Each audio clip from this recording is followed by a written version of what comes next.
Welcome, everybody, to another edition of Millennials Are Killing Capitalism Live. I'm really looking forward to this discussion today because we get to hear from some folks that are organizing, struggling around the issue of Palestine, solidarity organizing for Palestine in Italy. And, you know, it's obviously we can be often in the United States kind of just talking about our own organizing and not looking at what's going on all around the world. And obviously, the struggle against the genocide in Gaza and for the right of Palestinians to resist Zionist colonialism is a global struggle. And so we're really excited to be talking with this organization too. I'm going to let them pronounce it for us, but basically it's young people, young Palestinians in Italy, I think is essentially how it translates. Um, and they're going to talk to us also about cases of political repression and political prisoners in Italy. And I think that's really a good topic for us to be having these kind of international, transnational conversations right now. Obviously, tomorrow is Palestinian Prisoners Day internationally. And so they'll talk a little bit about that as well, which is, obviously a very important day. And, but it's also important for us to hear more about the different forms of repression, the kinds of cases people are fighting, the kinds of struggles that people are having, as well as how different organizations address these issues of political defense, right? For people who have protested or take action or use certain forms of speech or action that are suppressed by the state. How do different organizations show up and be in solidarity and help with those struggles? So, anyway, I'm really happy to welcome our guests to the show. It's great to be with you both. I will say this before we start. We are less than 100 subscribers away from hitting 10,000 on this YouTube channel. So if you're listening and watching this, please, like, share, subscribe, share the conversation with your friends and family. Hopefully we'll get to that 10,000 mark soon. But it's great to be with you both. Why don't you just take a minute and introduce yourselves and say a little bit about who you are and the organization that you're representing today? Perfect.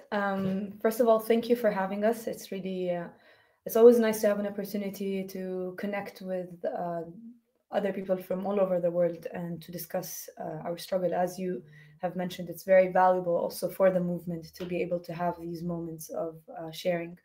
My name is Joanne. I'm from Giovani Palestinesi Italia. And Leila, if you want to go ahead. Yeah, I'm Leila from Giovani Palestinesi Italia, and the translation was perfect. Awesome. Yeah. No, go ahead. No, I was going to say more about Giovani Palestinesi. Go ahead. No. Do that. Let's go there. Yeah. Okay. So yeah, we're as the name suggests, we're a Palestinian-led youth group mobilizing and organizing in Italy. As a group, we have been formed way before 7th of October and the beginning of the continuation of the genocide in Palestine. However, more recently, we have been more constructing more work with different segments of society, especially with students and workers. So in the past year and a half, we've been extremely involved in universities and in organizing with students. We've been also we have organized also on encampments all over Italy. And more than that, we have been even trying to unite different groups in universities for under the Palestinian umbrella, you could say. Same goes with workers. So we have been trying to involve workers and bring to the forefront the Palestinian cause, given that it is at the moment you could say the moral compass of our era.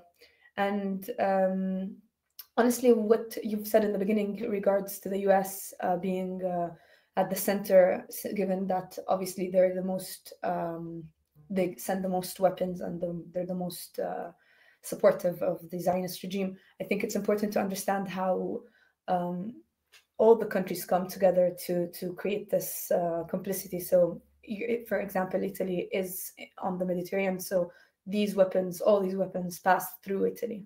So I think it's just understanding how all these are different like nodes for the same imperialist machine, and we, in our turn, have been trying to target these nodes from our side, which is here in Italy. Awesome. Layla, did you want to add anything to that? Yeah, I think Joanne said it perfectly. Also, I think it's very important to understand that we are mobilizing and organizing in the context of Europe right now, and Europe is in a very specific phase of its history, because we know that Europe is going towards war. In a very, very clear way. We know that European Union and the European institutions are talking about rearm Europe. And they have been talking about rearm Europe for a long time, but now they are more upfront about it. And what that means for us as Palestinian in the Palestinian diaspora in Europe is that we need to face this issue, because this issue is tied to the issue of Palestine. What we understood in these past few years is that a strike to the system of war in Europe is a strike to Zionism, and vice versa, actually. So what we are trying to do with different unions, workers, students, organizations that have been mobilizing with us, actually, is to really go against this system, the war system in Europe. And this is something that is really, really crucial for us, and something that I think we will have some space later to talk about more, because this is also tied to the question of repression. Like we are facing more and more repression in our organizing, as I think you in the US are seeing more repression. But I think we should not see repression as something that is separate from the question of war, of rearm, of the continuation of genocide. These topics are tied, because for example, we in Italy, what we are seeing is our institutions are trying to build a war system. The war controls politics, actually. So what they need to do, for example, is to strike the mobilization for Palestine that has been a really big a big mobilization with big numbers, with multiple fronts in Italy. They need to strike this mobilization, because they know that people will not accept a war in Europe, and Europe participating in yet another war, and Italy participating in yet another war. People will not accept this, and people know that actually who will pay for this war is workers in Italy, and our people, for example, in Palestine and in the Arab world as a whole.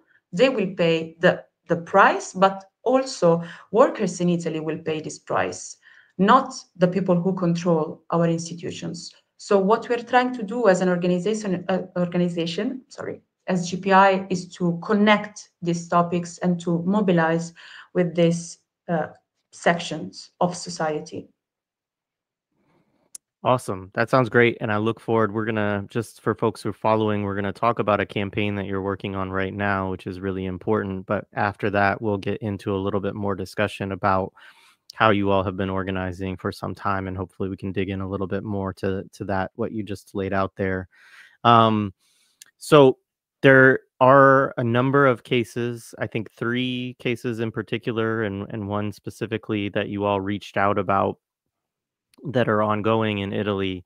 And I know you have a campaign associated with it. So could you just talk a little bit about what's going on there, these campaigns, and kind of what's being struggled over there, and how you all are kind of trying to campaign and organize around it? Yeah. So maybe I can start. So in Italy right now, there is something very, very disturbing that is happening, and I think that this will resonate with the people that are listening to us from other parts of the world, like the US, for example, because we know you also have some really disturbing cases that are happening right now, like Mahmoud Khalil, and not only him, but that's a really important case. In Italy, there is something that is happening with 3 political prisoners, political Palestinian prisoners. Their names are Anan Yaeesh, Ali, and Mansour. And I want to talk a little bit about this case because we think it's crucial to discuss this. So Anan is a comrade, actually. He's a comrade from Palestine, from the city of Tulkarem, and that's actually my city, which is right now is in the West Bank, so-called West Bank. And so Anan is from this city. He's 37 years old. And his story is the story that actually is the same for many, many Palestinians, because what happened to him is he was a young man, a young boy in Palestine, and he had a part in some resistance actions in the Second Intifada, which was a big uprising in Palestine, a necessary uprising for our people, as are our uprising in our history, well before actually 1948. He had a part in this, and actually he spent more than 4 years in the in the Israeli prisons. And we know very well what happens in those prisons. Like, it's not the GPI that says what happens in those prisons. We actually have many different humanitarian organizations that have published reports about torture that happen in those prisons. So he spent more than 4 years there just for the crime of resistance, as many Palestinians did, and as many Palestinians continue to do, unfortunately. And so what happens is, in 2006, actually, when he was out of prison, he was attacked by Israeli soldiers. So he had to, basically, he had to fled, and he went to Norway. After Norway, he had to fled again, and he went to Italy. And he started to build a life for himself in Italy. He had a work, he had family, friends, everything. And what happens is, at the end of 2023, so not a lot of time has passed, but in the end of 2023, the Israeli authorities reach out to the Italian authorities, and they say, we want this man back under our control. So what happens, basically, I will not go into many details because it's a very complicated case, as you can imagine. But what happens is, the Italian authorities arrest Anan, but they know they cannot extradite him, because in Italy, a lot of people, a lot of organizations start to mobilize around this case, and they say, okay, listen, we know that political prisoners, or Palestinian prisoners in general, in the Israeli prisons are being tortured, they are being starved, they are being killed. So if we take this man, that is a man that has a permit, like the equivalent of the green card, I think. We take this man and we give this man to Israel. He could die in this prison. Okay, so this is something that we cannot do. But at the same time, the Italian institutions don't want to say that they will not give Anan to the Israeli authorities because of this, because they don't want to break their ties with the Israeli institutions. So basically, they make up a whole case. They built this case from nothing. They had nothing for this case, But they say, okay, we're going to build this case from nothing. We're going to fabricate proofs. And so Anan and other two Palestinian men that were friends with Anan, Ali and Mansour, get arrested. And they are still, right now, under trial for terrorism. Because what happens is the Italian institutions say, okay, if they are, and Anan is under trial for terrorism, under European law, we cannot extradite him for the same crime. So we won't have to, disappoint the Israeli institutions. So basically what happens is this case gets built, and right now, today, actually, there was another trial in court in a city that is called L'Aquila in Italy, where Anan is being held. And what is happening is this. The Italian institutions have learned a lot from the Israeli institutions. So what is happening is Anan is being put under trial, and he has not the right to defend himself. And I will explain this a little bit because I think it's important. What happens is the defense had a lot of testimonies, and these testimonies were also testimonies of what is the situation in Tulkarem. Because you cannot process someone like Anan for terrorism when actually everything he did was resist. And to resist is a right. And it's not something that we as GPI or someone else is saying. No. This is something that the international law says. So we can also criticize international law, of course, and we do criticize international law. But if we want to stay under this umbrella of the international law, let's do that. The international law says that Palestinian people, as all occupied people, have a right to resist. So resistance in Italy is actually being put under trial as terrorism. So this is the first thing we need to understand about this case.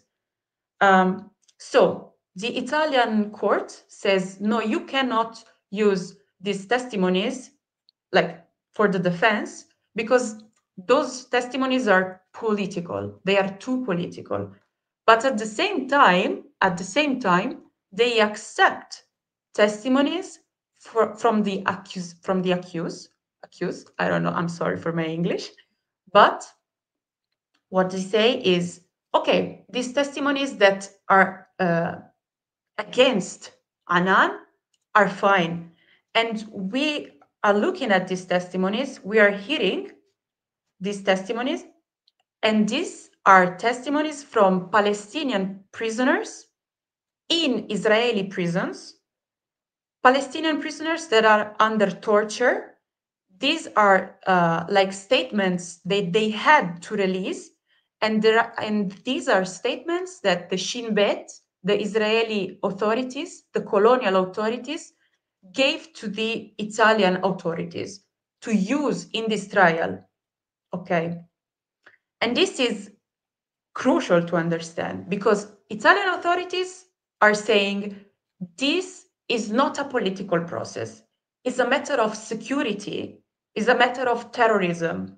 But at the same time, if we look at international law, actually, these testimonies that they are accepting from the Shin Bet, they cannot be accepted because these prisoners actually are prisoners that are taken from Tulkarem or from other areas in the West Bank, and they are moved. They are deported. So they are deported from the place that is occupied to the so-called state that is occupying. And we know the definition for this actually is a war crime. So these declarations, these statements that are being used in the Italian court actually they consist in a war crime. So this is just something about this case. This is just a small part of this case. And this is why this case is unacceptable, of course. The resistance is being processed as terrorism with this kind of proofs. And also, we really want to underline this fact.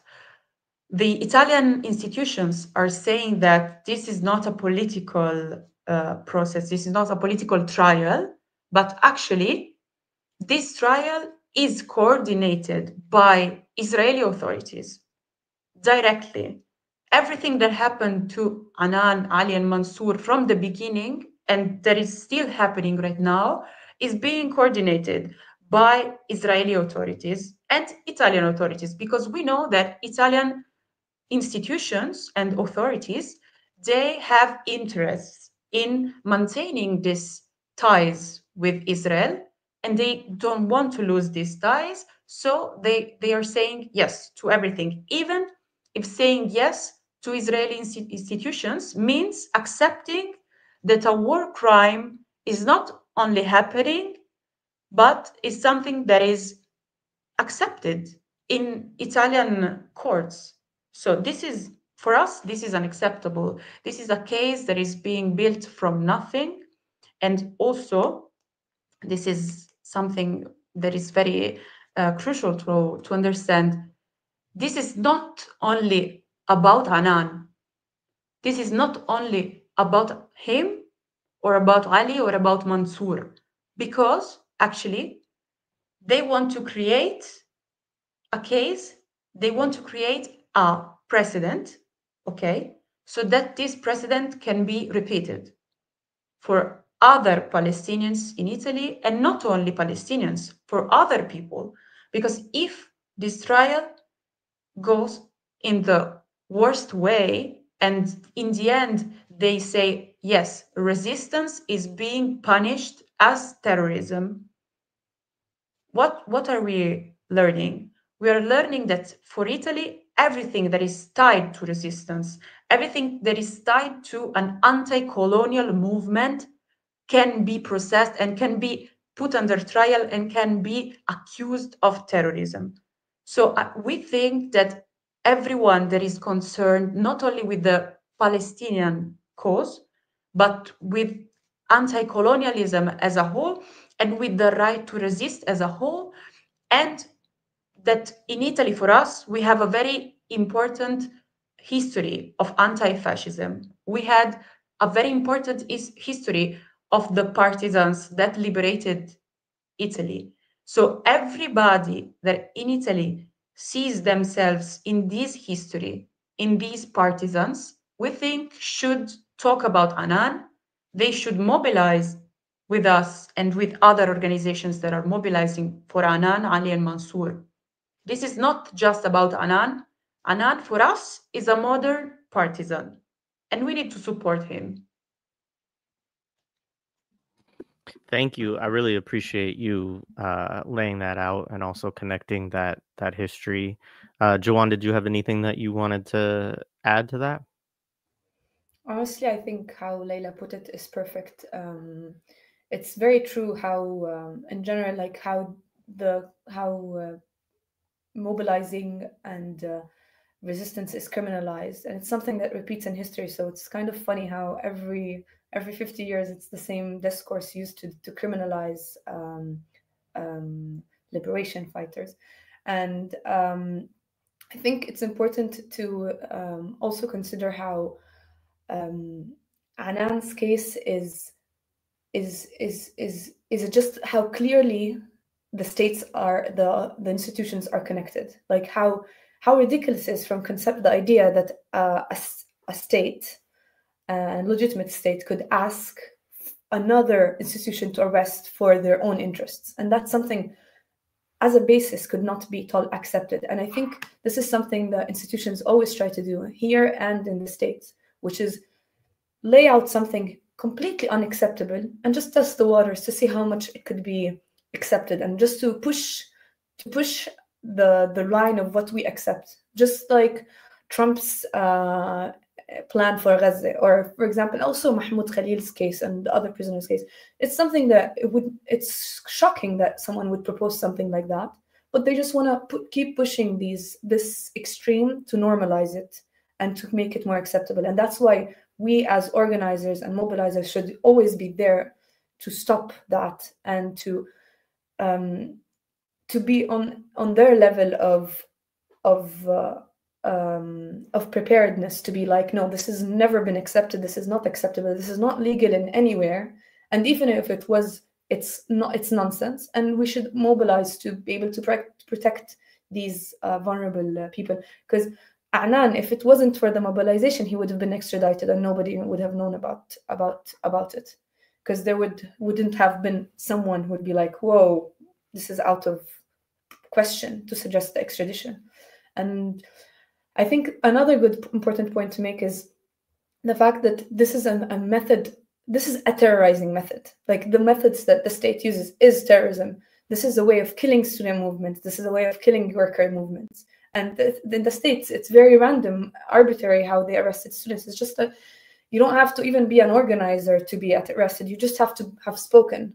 And that's very dangerous, because it's very arbitrary, and you think, man, they're next. I can't say I'm next. I'm going to be next. So I think it's also important to note how the state is, in this case, the terrorist of student movements and workers. Yeah. I mean, we talk a lot about like the idea of like psychological warfare or things like this, of just like trying to, influence people's minds so that they think that they can't speak or that they can't act, right? And so if you make an example out of certain people or you target certain people, then other people become afraid to take action. And I guess that's one of the things I wanted to talk with you all about is, I mean, you've laid out well, I think, the case and what the campaign is about. How have you all worked to mobilize or organize around this specific issue? Like, and how are you? I know you have stuff coming up as well. So what are the ways that you're trying to raise consciousness around this, get people out in the streets, or what other kind of tactics or approaches are you taking to try to support Anan and Ali and Mansour in the cases that they're facing? Should I go? Yeah. Go ahead, If you Leila. want. Yeah. Yeah. So no, I will briefly say that I think what we have been trying to do with all our campaigns is just to make it clear how they're interconnected. So, for example, even in a student meeting, we would bring up and read a letter from Anan from prison. We wanted to make sure, we wanted to bring his campaign to the forefront in every protest we made, in every space that we were in, because we do believe that these are all connected, and that the repression that Anan is facing, as Leila said, will one day face us, which we're also already starting to feel concretely. So I think it was important for us to, while organizing, make it continuously a point to highlight how this is a matter for students, and they should be as concerned as us as Palestinians. This is a matter for workers, and they should be as concerned as us Palestinians. So that's something I wanted to mention. I don't know, Leila, if you wanted to. No, I agree. I agree. Also, what Jawan was saying is very important, because in Italy we have been facing something that is a new law that has just recently passed, has been passed 3 or 4 days ago or 5 days ago. I'm losing track of time. But this new law that is called security decree, basically, and this law is really push towards more and more repression for every kind of fight, struggle, political struggle. This is something that for every political organization or association in Italy was very important to mobilize against, because they understood very well that if this law passed, as it did in the end, that would mean a spike in repression in every form.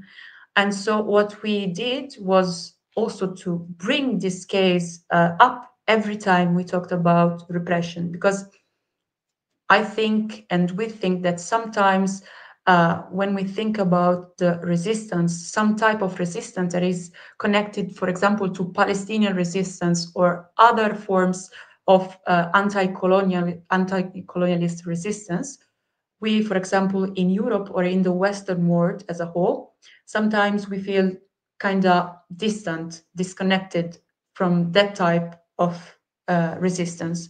So what we did is actually to bring that type of resistance in the minds of our comrades closer, because this is not something that happened in Palestine, so it's far from us. No, on the contrary, every fighter in Palestine, every comrade in Palestine that mobilized in different ways in Palestine is doing something that is benefiting us all in the Western world.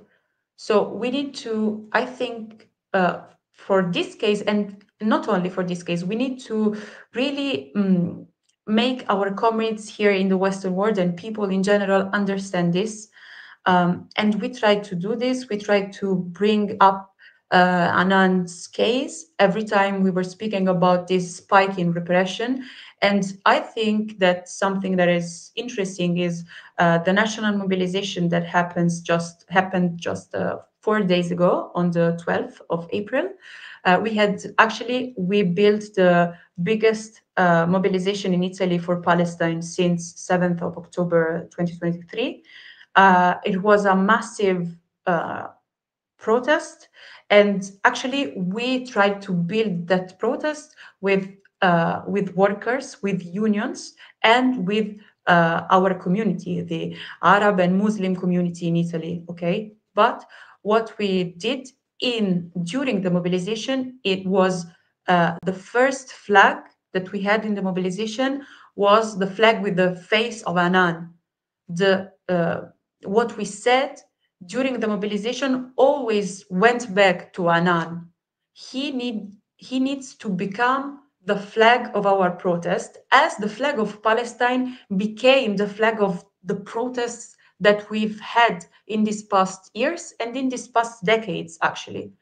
So this is something that we need to keep doing. And also, we know that in May and then June and then July, Anan will have other trials. So we will mobilize for these other trials in different ways in different cities. So also, if you want to follow our page, Giovani Palestinesi, we will publish these different types of mobilization. But I think that for everybody that's not based in Italy, it's also important to talk about this case, to really make Anan our flag. And yeah. That's great. I just want to say to folks listening, in the show description is the link to your Instagram page. Was that what you were referencing when you said follow your page?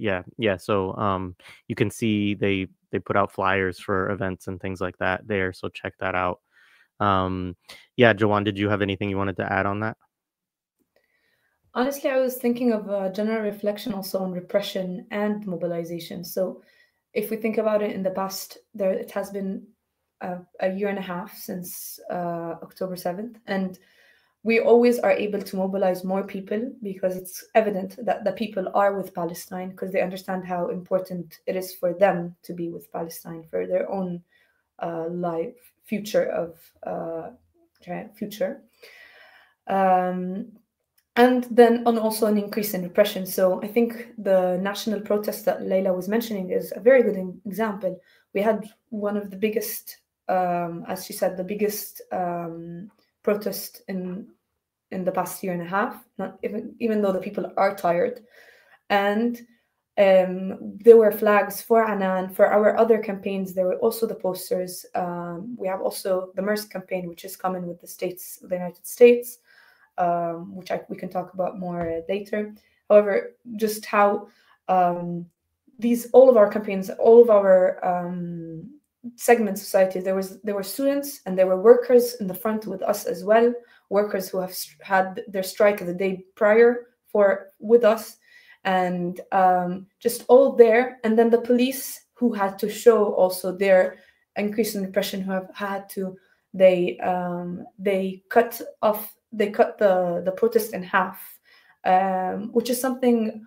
And they started obviously violently attacking protesters, which is something, honestly, I think it was just a show of power and authority, given that the day prior or 2 days prior, the security decree that Layla was talking about was passed. And it was just immediately we saw in our protest this shift in repression and also the shift in our numbers. So I think it's important to keep being present. And maybe sometimes it's frustrating for us to be always, even sometimes there are not many people, but it's just important to not leave space, because as soon as the space is left, these authorities take it. And it's important to understand that our cause, like the Palestinian cause, Anan, it's a way of liberating spaces also here. Like universities are extremely militarized.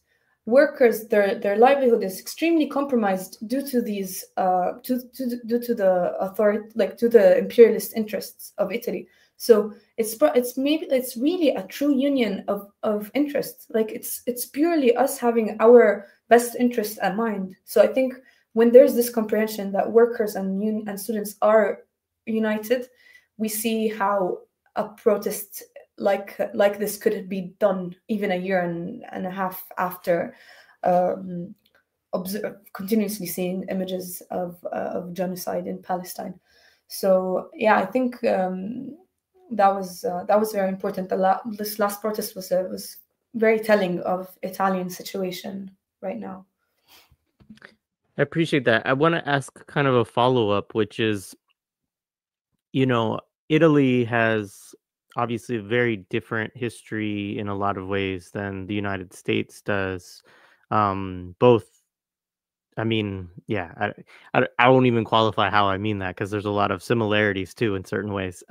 But one of the things that I think about is the role of working class organizing in Europe. In the United States, we don't have a very strong union movement as it is. We don't have most people that work in the United States don't have unions. And the history of union organizing in the United States has often been one that doesn't really go against imperialism. And so I'm curious about how the connections that you're making around Palestine with workers, with organized labor or things like that.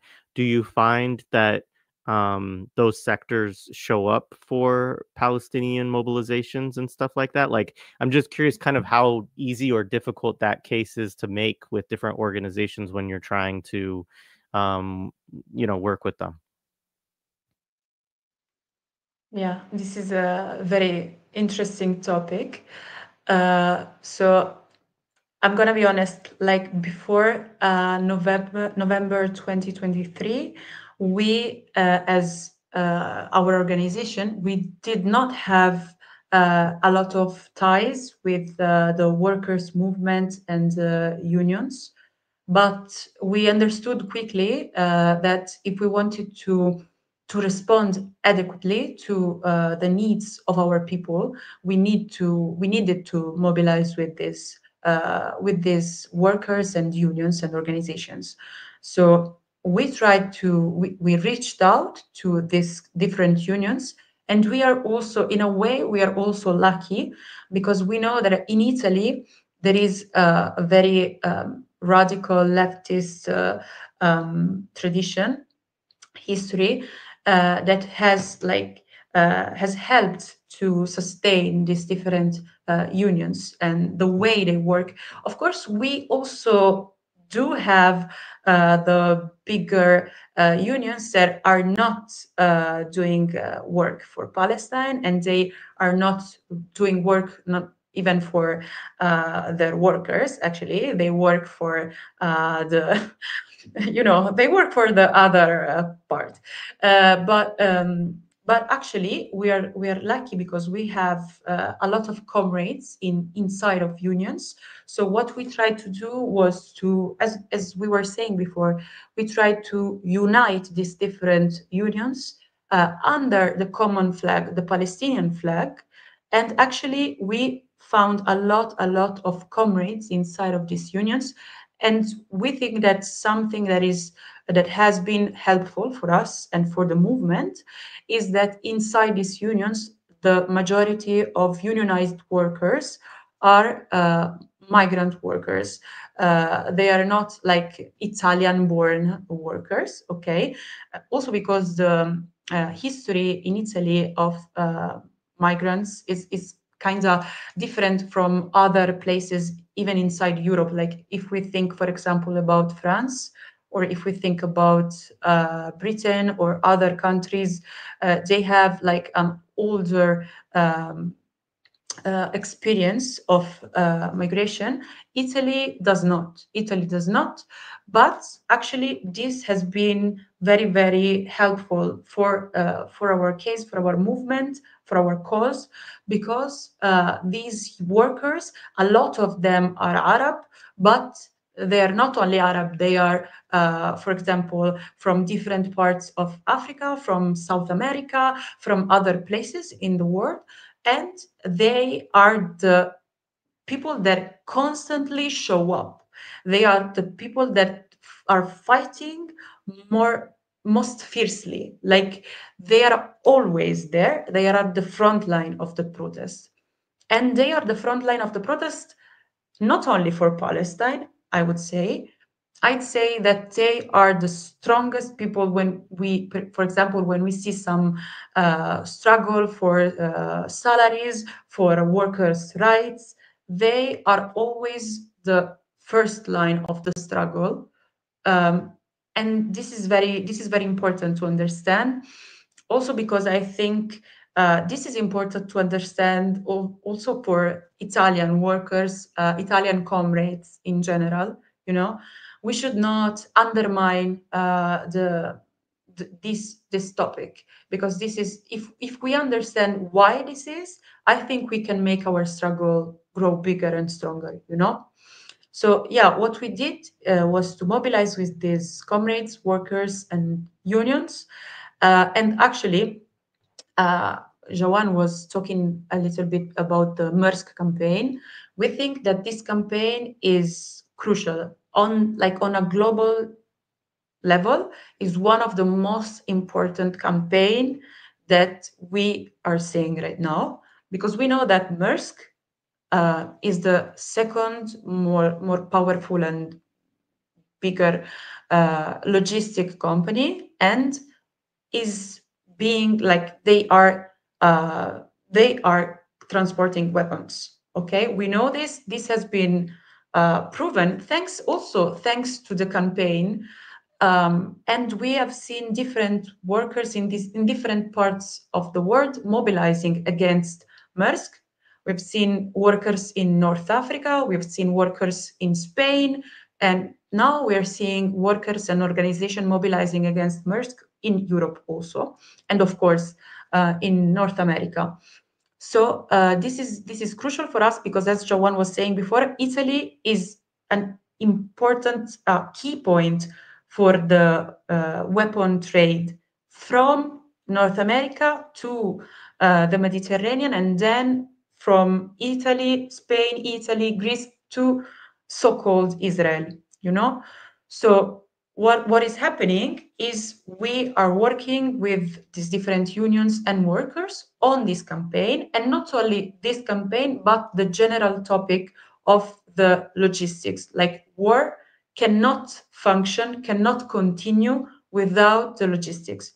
Like war cannot continue if bombs are not being transported from one place to another. if bullets are not being transported from Italy to Ashkelon, for example. Okay, so this is crucial, and we are mobilizing with workers on this.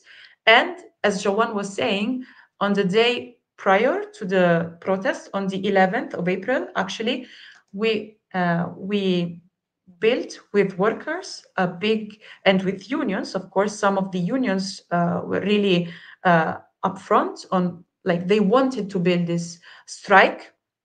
They built a strike, and with these strikes, we were able to block, for example, a lot of the logistics in Italy, Maersk, and not only Maersk, for example, in the city called Bologna, in another city called Reggio Emilia, in Genova, in Naples, in Milan. A lot of workers were there, and they were on the first line of struggle, blocking the logistics and blocking this system of war. And we need to understand that this is the way we are going to stop genocide. We know that everybody, and also right now, even liberal parties in Italy, they woke up after 2 years and they are asking for a ceasefire.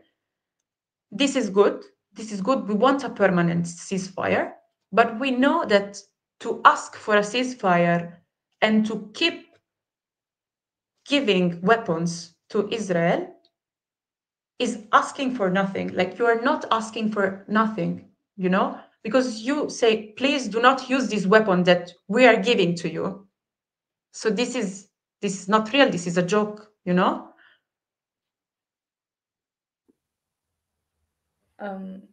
If I could add on that, please. I think the Maersk campaign, just connecting back to that, it was a good way also to engage with port workers. And I think it's important to understand that in cases where unions are weak, for example, in the United States, in the case of the United States, they're not weak, they're weakened. Like, they are targeted. And this is also the case in Italy, because it's also an interest to weaken these unions. And I think it's important that there's this shift of consciousness and understanding that we are stronger together, even though it's always said, but just really truly understanding it, no? And I think, for example, in the case for Maersk, it has been a strategy for the movement to target weapons company for years. But what has not been strategic with that is, even though they should still be targeted as companies, it's just that they don't have, first of all, they don't have a moral reason to respond to us, because they do weapons. They are aware of what they're doing. They're not going to start doing water bottles. That's their product, and they're morally accepted it. They justified it. However, and the second is, they're not even economically interested, because they're only gaining more. They're only profiting more. They've had a boom in the last year. So I think understanding why targeting logistics and shipping company is strategic is the fact that their income does not solely depend on weapons, and their workers have a conscience that is less accepting of this procedure. And then also, moving away from weapons will not break them financially like how it would for a weapons company. So it's a target that we could tomorrow decide not to carry on carrying weapons. And it's also a target that involves everyone. So it's a target that allows us to tell people there are weapons passing through your streets, there are weapons passing through your ports, there are weapons passing through your trains. So it's a thing that allows you to gain agency over it, all sections of society. So I think it's important to be able to find and be part of campaigns. To find and be part of campaigns that allow you to include more people and have a strategic goal and end to it. So I think Maersk has been this for us, and it's important to mention that it's in a campaign that we adopted from the States, from the PYM in the States. So I think it's nice to see how the mobilization also not only is getting bigger, it's getting stronger, and with Sorry, one last point with regards to that is that when we call to ceasefire, as Layla said, it's very important to call for a ceasefire because it's also what our people are asking for in Palestine. But it's important to know, for many people who are asking for a ceasefire, they think of the state before 7th of October.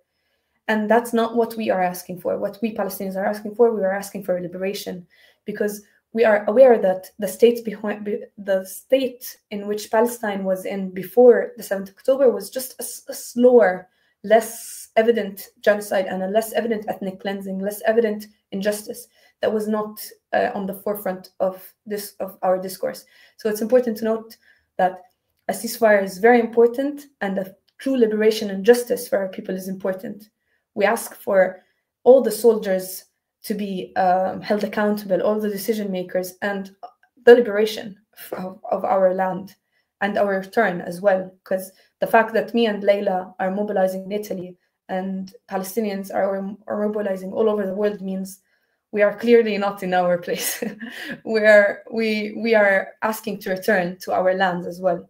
So I think it's important to keep all these issues in the forefront when we discuss a ceasefire and liberation, because in the end, there will be another. Uh-oh. There will be another. I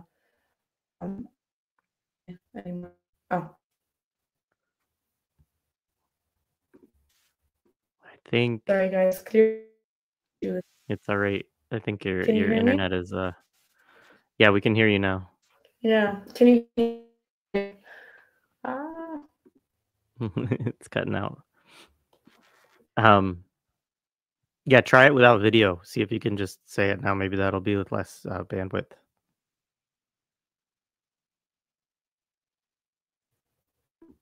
Okay. Let's try. Can you hear me better? No, you're kind of doing the robot voice thing. It's I'll say something while you're trying to work that out, and maybe Layla has some thoughts as well. But there's I think that one of the things that Jawan just said is kind of one of the ironies of this legacy of colonialism and displacement, in that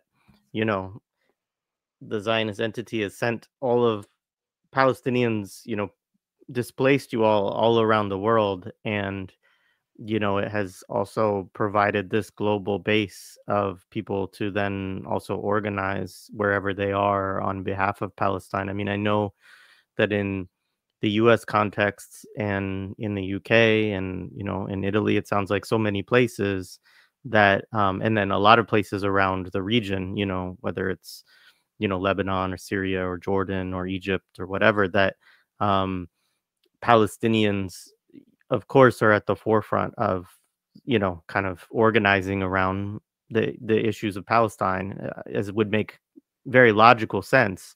But I definitely know that in the US that has been, I would say, the thing that has most raised consciousness and gotten people mobilized, not just since October 7th, but over the last like 20 or 30 years, I think, really. From a place when I was young where, we really didn't ever hear a Palestinian perspective, and I mean, I lived in a rural area, so I didn't live in a major city. Maybe it was a little bit different there, but yeah, so I just think that I know for myself has been huge in terms of me coming to understand the situation, the condition better. And I'm sure that that's the case everywhere else. And so it is one of those things of kind of a contradiction inherent in Zionism, that it has displaced so many people, but then has then, as a product of that, also created a kind of basis for a worldwide movement around Palestine as well. So anyways, I was just thinking about that as you were talking about that, Jawan. So Layla, did you have anything you wanted to add, or Jawan, do you want to try your sound again and see? It looks like your camera may be cleared up. I think I'm moving. No, Layla has a beautiful quote. It's about that. So, but it's beautiful in Italian. I don't know, Leila, if you want to try saying it. Yeah.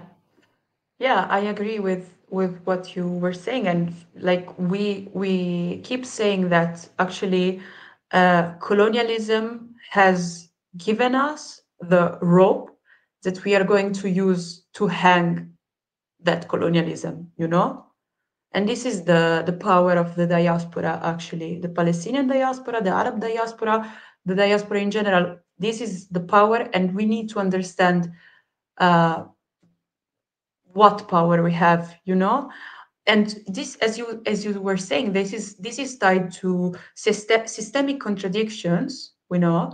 Um, as we know that imperialism is a global system, is not something that can you know live in one country and just one country. No, we know that imperialism is a system, is a global system, and this is something that we need to understand, because we can fight imperialism in every context that we are in, you know.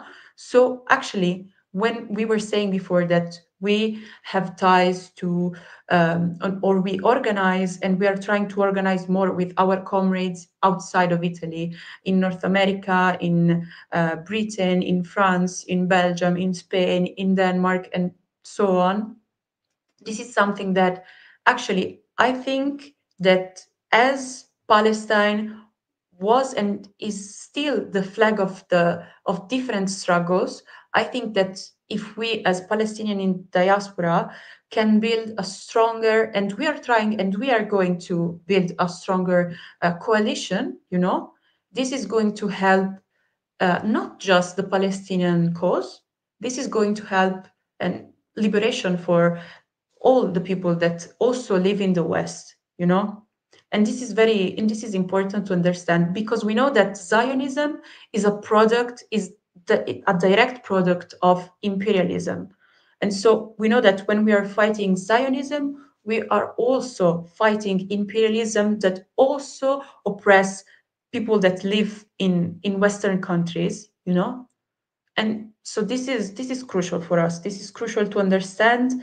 And this is why I think you were saying before that Palestinian people in the diaspora in different contexts have been at the forefront of the protests, of organizations, of mobilization as a whole.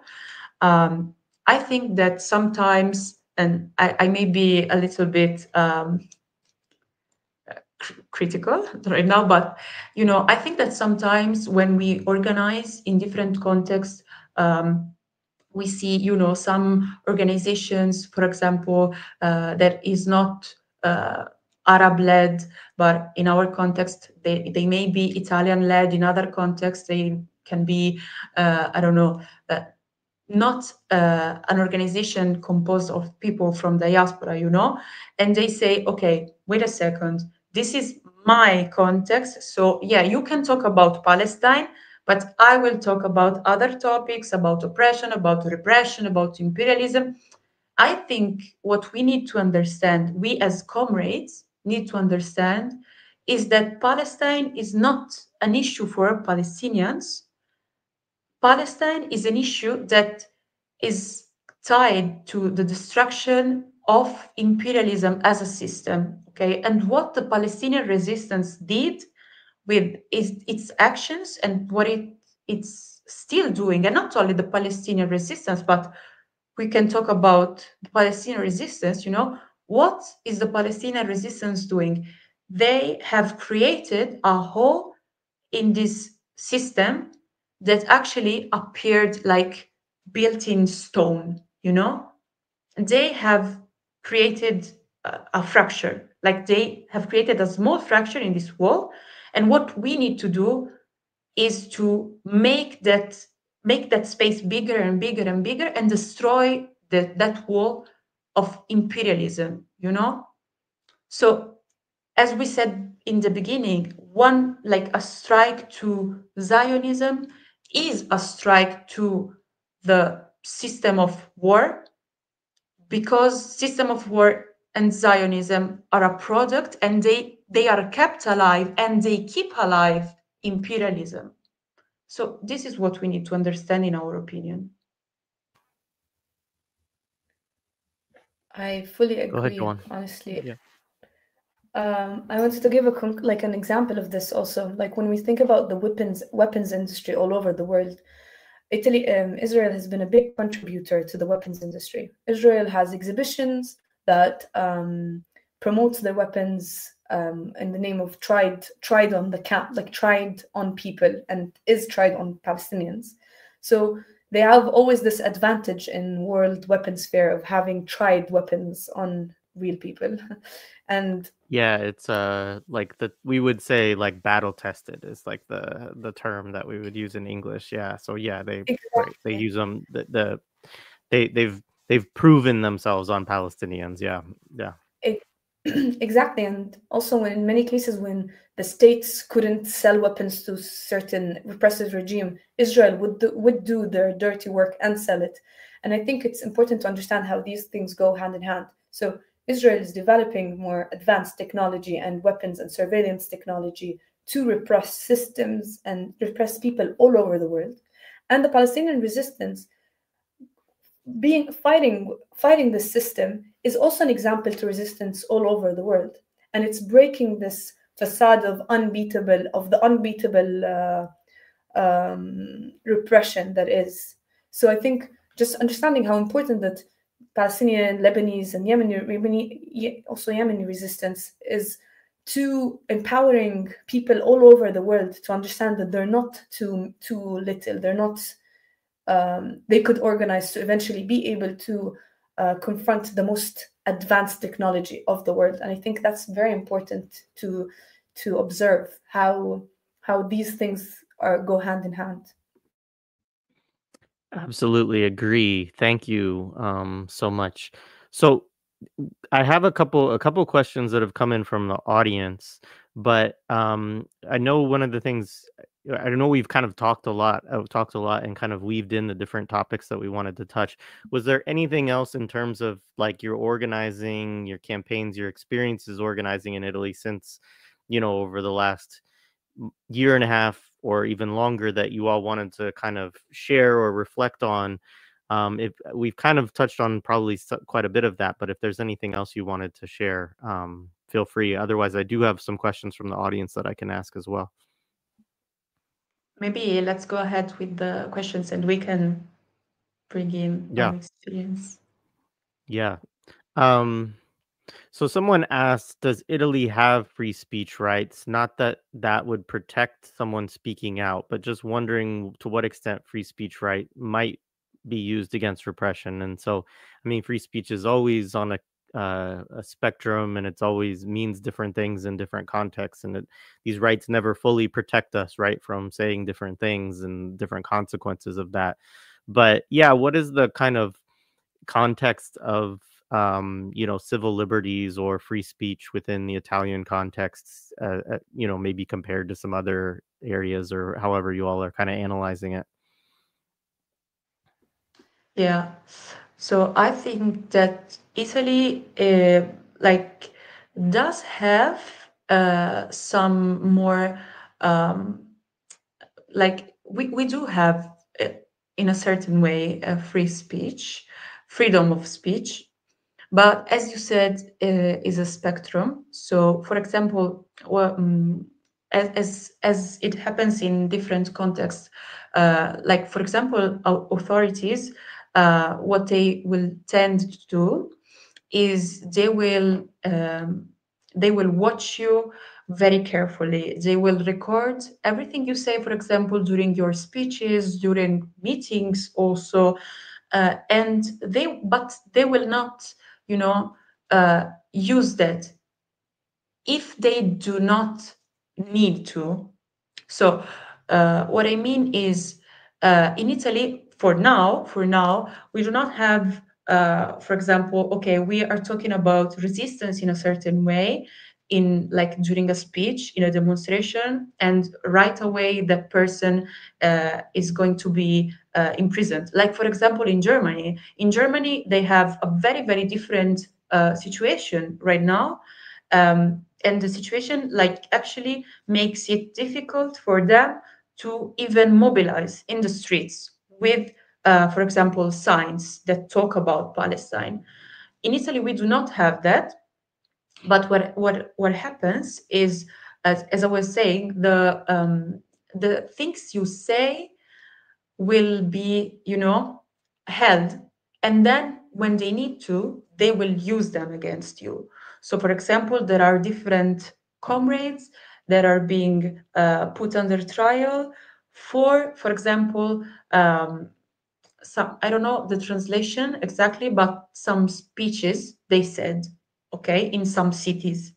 But of course, when you look at the cases, the speech was just an excuse, because, for example, authorities were able to understand that they have a role in some organization that, for example, are mobilizing with students. Okay, so they say, okay, they have a role, we have this speech, so we are going to use this speech against this person, and we are going to put them on house arrest, for example. But the thing about Italy is that different cities work in different ways. So the police in different cities will work in different ways. And for example, in the city where I'm based, for example, something they will do very frequently, and my comrades know that, is something that is called Foglio di Via, which is like a decree that says, okay, this person is not allowed in this town for three or 2 years. Okay, so what happens is, if you do a protest and in that protest anything happens, anything means okay, the police attack you, or you sit down, you do not want to move, the police says you are disturbing traffic, for example, anything, after the protest, they will find a way, they will bring you in the police station, and they will say, okay, now wait here for five hours. After 5 hours, they give you a piece of paper, and the piece of paper says you are not allowed anymore in this city for 3 years, even if you work there, even if you study there, for example. Okay, so they have different systems. But something that is important is that with this last decree, the security decree, the freedom of speech is not there anymore on a level of protest, demonstration. Like, actually, this decree says that you can be punished for the things you say, because the things you say are a threat to security. Or something that is happening in Europe, and I think also in the United States, but I don't know about that. But in Europe, something that is happening, and this is very, like, it's not even fun, because it's something that you expect, the populist governments say, okay, no, we need to be more secure, be more secure, be more secure. What does this mean? Of course, it means repression. Of course, because security means security for the interest of the state. So this last decree, we think that in a few weeks and few months, we are going to see a very different approach from the Italian institutions. But at the same time, in Italy, we have a lot of comrades that we think are ready to, keep up with this new level of the repressions. Like, I just want to give an example. Last June, we blocked the whole port of Genova. We, not just the GPI, of course, with many organizations. We brought students from the students' encampments. There were workers, unions, people that were there just because they believed in what we were doing. A lot of people. We blocked the port, and you need to understand that the port in Genova is one of the crucial ports in the whole Mediterranean, okay? We blocked that port. And what happened is authorities waited. They were waiting, and then less than a month ago, or just a month ago, 25 people they received a letter that said, you are being prosecuted for the things you did at the port, okay? And just to give the example, the response of the comrades in Genova, of these people and the people that were really, that believed in what we were doing, was to organize another block at the port that happened on the 11th of April. So this is what we need to do, and to do like more frequently. Yeah. Awesome. Thank you. That's great. Another question I had, because you mentioned a couple of times, you mentioned the student encampments there. And so what has the student movement been like in Italy? How has that been? How has it faced, like, our universities, like, strong sites of repression against the student movement? Is the student movement having successes? Like, what are your thoughts on the student movement in Italy? I think so. In Italy, it's a habit of students to occupy spaces way before the encampments in the States were done. So even before the official encampment, we had different classroom occupations in which we would use them as spaces for information and sharing information, even also sometimes points of contact from comrades in Palestine. So I think university has always been a site of struggle, and I think just how Leila explained previously about the unions, how the unions were united under the Palestinian flags. I think different groups, student groups, were all united in universities for Palestine. So I think that was very important. That students have an awareness of how their causes are intertwined, and the students' movement have faced different phases, I think, and it's clear how it's gone throughout the year. So some universities after the encampment, after a while of the encampment, have taken the decision of divesting. And I think, for example, in some universities, even before 7th of October, we had activities in, for example, the University of Milan divested before 7th of October from Ariel University, which is present in the West Bank. And in continuation, honestly, we are trying to involve students in different aspects, and also involve the city in the university. So, for example, I think it was important for us during the encampment to call out to the city to come in and join us. So we would have events where people, not students, come and join and sit in sessions. Or even, for example, we would try, because in Milan, for example, we have protests every Saturday for Palestine. And during the encampment, we would ask for the end of the protest to end in the university, and for the protesters to join us, which was very powerful to involve and protect the students. So at one point, when there was the threat of the police coming in and having the students attacked, we would have a call for the cities to come and protect us. And it was very powerful to have this union between students and the city, and the people living in the city. I think even though we had some successes in some cities, it's still a lot of work to be done, because, for example, Leonardo, which is a weapons company in Italy, is heavily involved in many university boards, and which really, and Leonardo itself is very complicit, because they have an exchange of technology and weapons with Israel. So that has been a challenge. But I think the fact that students are more aware and understand their role in society, it was successful. Honestly, in the end of the encampment, the port block that Leila was mentioning was in the end, like a week after the encampments have ended in Italy, in many encampments at least. And it was very beautiful seeing buses full of students going from universities to the port in Genova, which is like a 3-hour bus ride. And it was very powerful to see workers and students unite there.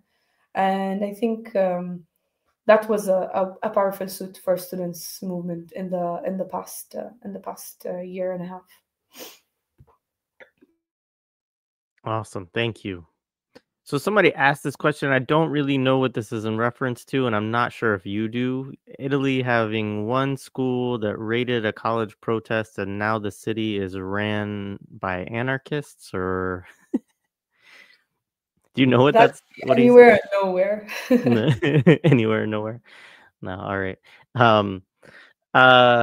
Also somebody raised shout out to Audrey and their anonymous activist comrade at Palestine Action who shut down Grid Defense Systems in the UK, a military hardware supplier to Israel's biggest weapon firm, Elbit.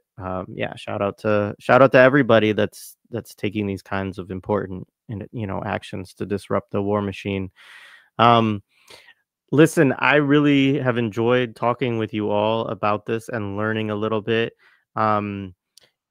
Maybe if are there any upcoming events or actions that you want to tell people about, or just anything else that you all want to say as we kind of wind down?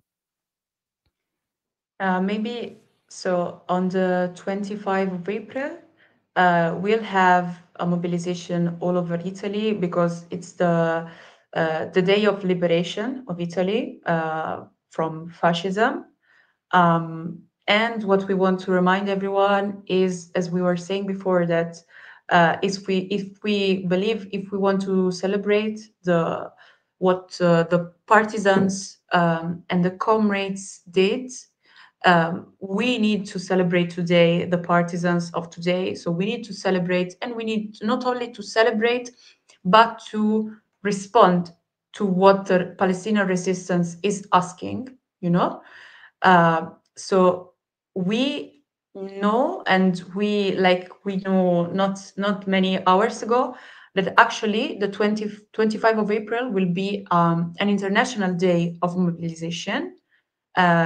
People will mobilize all over the world for Palestine. So we hope we'll see you and in the US and all over the world mobilizing in that day.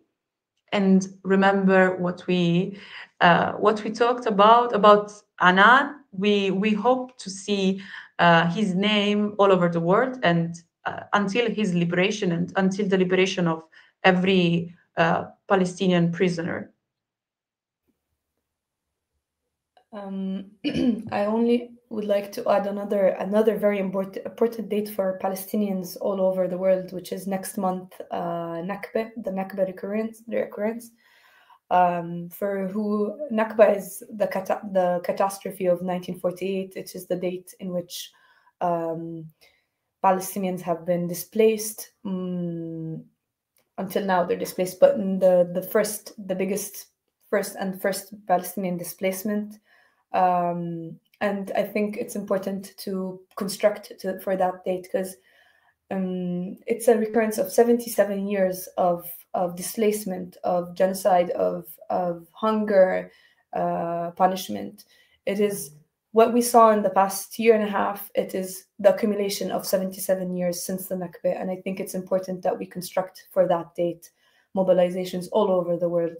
And we, as Giovani Palestinesi d'Italia, we're working hard to be able to collaborate with people from all over the world, from Palestinians, with Palestinian-led organizations all over the world, to be able to give it justice. And we wouldn't even be able to give it justice because it's a very